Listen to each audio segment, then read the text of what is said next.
I'm Nicole Gaignat, and I'm the Assistant Head of Props at the Dallas Theater Center. Today I'm going to be showing you a do-it-yourself way to make flowers out of coffee filters. They make a great Mother's Day craft.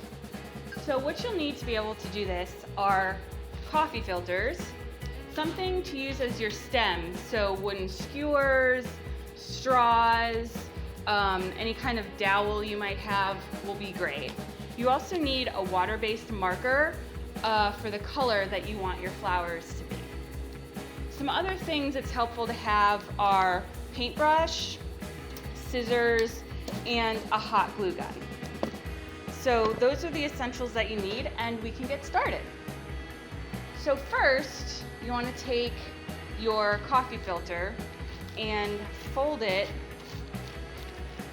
in half and half again until you get a wedge. You can even fold it again into a wedge. And you want to trim it down and give it some fun edging so that your flower has more definition.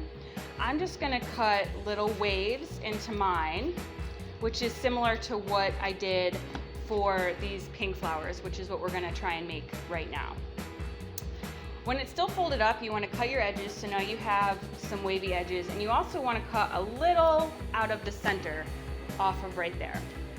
So then you can do a bunch of those all at once, and then when you have your shape, it'll look something like that. Bigger, smaller, whatever size you want your flower to be. Then you can take your marker and you're just going to color in around the white part. Once you've done that, you will get something that looks a lot like this. The next step is we want to bleed all of this marker out so it looks like a more uniform color. In order to do that, you can take another small container to hold on to all your water, and you'll need a cup of water, and take your paintbrush, and then you'll just sort of watercolor that marker around, and you'll notice that it sort of smudges and runs, which is great.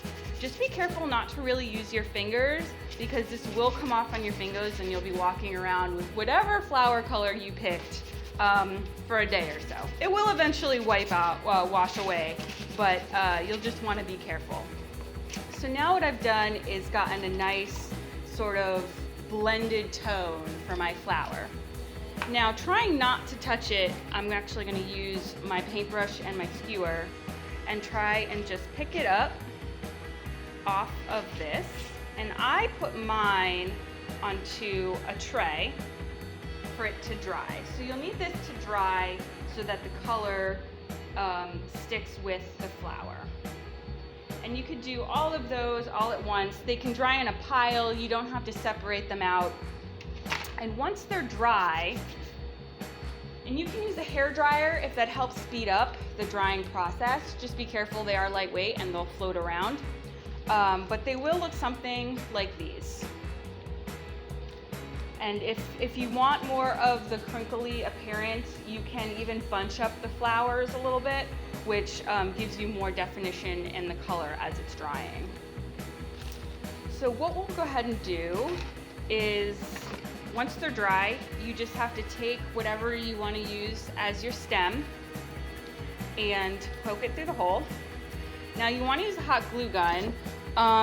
Be careful, hot glue is hot and you can get burned if you're not careful of your fingers.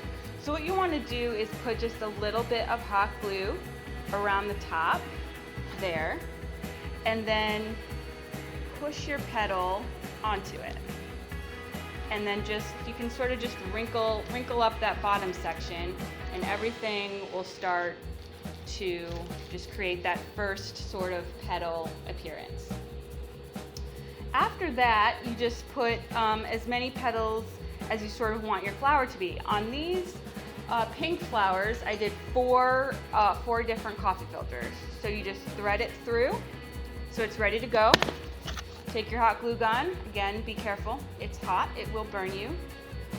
And then push it up, attach, curl it a little bit, and now you're starting to get more of your flower. I can do that again. Push it up, some hot glue just around the base.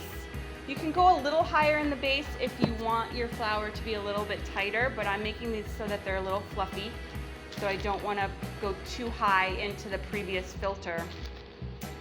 And now you can see it's really starting to come together. All the definition is sort of blending, but creating a really unique, pretty look. Don't be afraid to scrunch and wrinkle your coffee filter. This just helps give the flour more movement and make it all come together. So there we have it, your finished flour. Just repeat and eventually you'll have a beautiful bouquet.